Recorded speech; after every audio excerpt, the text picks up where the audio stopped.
across the city. Rangers is okay. Says, evening fellas. Glad the club, glad club football is back. Great chance for Röhl to keep the momentum going in the league. The next 4 league games look winnable, and with Celtic and Hearts playing each other, there's a good chance to close the gap and see where we land. Obviously, just looking at the fixtures again, Rangers are at home to Livingston. Yeah. So, I mean, it is a chance for Rangers. I think after that's Falkirk as well. Well, if you don't beat Livingston at home, you've got a massive problem. Aye. And all the good work that Danny Röhl has done in terms of fostering a relationship, reconnecting the fans with the team, that sort of goes out the window in 90 minutes if Rangers lose or drop points at home to Livingston. Yeah. You can't even think about doing that. And then they've got Livingston, no disrespect, Livingston then Falkirk.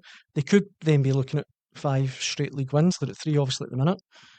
Which would constitute a massive turnaround in terms of consistency, because Rangers looked so flaky that a run of 5 league wins didn't look possible. So he's moving Rangers in the right direction, Danny Röhl. There's no doubt about it, and I think he's been clever enough to identify, in order for him to do that, he needs to bring the fans with him. I think he's done some stuff. And listen, this is going to sound daft, right? But see, even the tracksuit manager, that's what he was at Sheffield Wednesday. The fact that he said right from day one, "Oh, I'll be wearing the suit, the brown brogues." Do you know what? And people will say, and quite rightly, well, that doesn't make you any difference what manager you are. But it's not about management. This is about PR. This is about relations. And for him to do that, just there's been little nods, little things that he's said, done, that's clearly all aimed at, in order for this to get fixed, it's so badly broken, in order for it to get fixed, first thing you have to do is try and reconnect the supporters with the team, bring everybody together, align them, and then you might be able to move forward together. You're not going to move forward together if everybody's, stabbing each other on the back and there's an unhappy kind of feeling about the place. He's been very astute, very clever for a young guy to work all that out and to play the PR card and to bring the fans on side. But this is what I'm saying to you. He has to do that against the backdrop constantly of knowing, by the way, if you lose at home to Livingston at the weekend, all bets are off. Yeah. So Livingston come to Ibrox, get a 4th win in the trot, tucked away.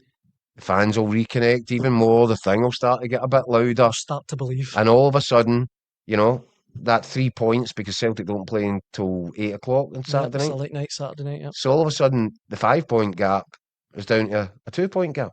And it's a really difficult game for a Celtic side without a permanent manager. When you think that Rangers, and they have had a disastrous season, absolutely shambolic. It's only 5 points behind Celtic. It's bizarre. Like, it feels in my mind's eye like 15 points or something like that. I mean, Hearts are so far off in the distance that you can't even be bothered counting the points. But it's going to be difficult for Hearts to maintain that, to keep. So if you're Danny Röhl and if you're Rangers, you look at that gap, forget about Hearts for the time being. Just catch Celtic. Just see if you can chip into that 5 points. If you can chip it down, chip away at it, catch them, reel them in, get closer, then all of a sudden that momentum builds and builds and builds. Now, what Hearts do is Hearts business. Yeah. And if they can, they've got Aberdeen at Pittodrie. Yeah, Aberdeen at Pittodrie on Sunday. Yeah. 3 o'clock kickoff, I think. I think they'll win that. I think they'll win it. Aye. Because it's Derek McInnes going back to Pittodrie, and look at what you could have won, Dons fans. Gary in the comments is one of a few people saying Aberdeen might be a tough opponent regardless of the form. Hearts might drop more points. I don't see it that way. I think Hearts will come out and win that. I think the international break came at a good time for Derek McInnes, because they were showing just little bits of signs of it was starting to slow down, the kind of maroon juggernaut a little bit. Maybe the pressure was starting to build. I think he'll have time now, albeit without Craig Gordon, who doesn't get a game, but he's captain Lawrence Shankland.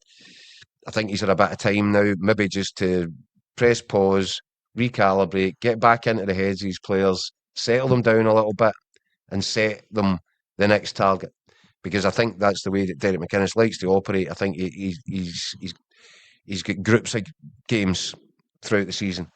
So he wants a certain amount of points from this group of games. That takes him into the next section.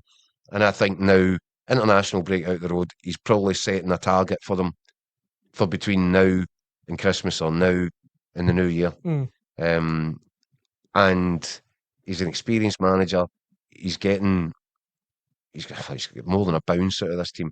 But I think maybe the international break for some teams it's difficult because it comes at the wrong time and you just want to keep on playing. I just get the feeling that international break was probably a good thing for Hearts, and I think they'll come back re-energised, refocused, and I can't see anything else but a Hearts win at Pittodrie. RFC72 in the comments says Celtic will drop 2 to 4 points in the next 2 games. By the 3rd of December, there'll be 1 point between us. Scott says Rangers have 8 league games between now and the 3rd of January. Need to win them all, in my opinion. And that game on the 3rd of January is, of course, Celtic at Celtic Park. Probably couldn't argue with that. A lot of people, I mean, you're loyal Muppet saying Hearts have dropped 6 points so far. They're already crumbling. Rebel says Celtic or Rangers win the title this year. Hearts third, in my opinion. I think we can actually see the league table as well as we go into this next raft of fixtures, Keith. Mm-hmm. Who do you make as the title favourites right now as we sit here? You can see Hearts there, 7 points clear of Celtic. Celtic with a game in hand. Hibs up there as well. Both Hibs and Rangers on 18 points. As we sit here right now, who's the favourite? I think I've said it before, haven't I? That I would still have Celtic as favourite. You did say that, but it's becoming the you don't seem too convinced. The odds are shortening all the time. Because Hearts are where they are. They're where they deserve to be for a reason. They've been the best team in the country up until this point. Mm-hmm. I think that they'll go again now. I think that, as I said to you, I think international break came at a good time. They can sort of channel all their energies back into it. I expect them to go again at the weekend. And it's very possible that they go off on another, good run of wins. And that leaves Celtic with it all to do.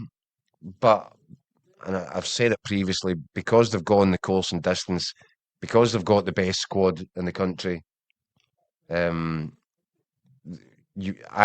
would expect them to just peg Hearts back a little bit. However, I have to say, the fact that they're going through the international break, they haven't appointed a new manager, mm-hmm. There is this sort of feeling of uncertainty and dissatisfaction around. It's becoming harder and harder for me to sit here and justify not saying that Hearts are the favourites. Yeah, and RFC72 says, you all said it was a 2-horse race, Hearts and Celtic. It's a 3-horse race now. Would you agree with that? Rangers are still in this title race? No. You don't think so? No? Not at this minute. They need to do a whole lot more before they can be considered as genuine title contenders. And January as well. We've still got January to come. They have been so flaky that, and I'm giving Danny Röhl his dues. To get 3 wins out of this team back to back that's impressive. But 3 wins would need to become 4, 5, and 6 wins before you could actually really suggest that Rangers are capable of clawing that. There's a huge gap between them and Hearts. Yeah. As I said, I think Rangers, if they can catch Celtic and get above Celtic, then at that point, you can say, right, okay, they're involved in this. And like I say, January, but right now they're looking in from the outside of a title race is what they're doing. I mean, Celtic you'd expect in January to do business, but who knows with Celtic and Rangers as well.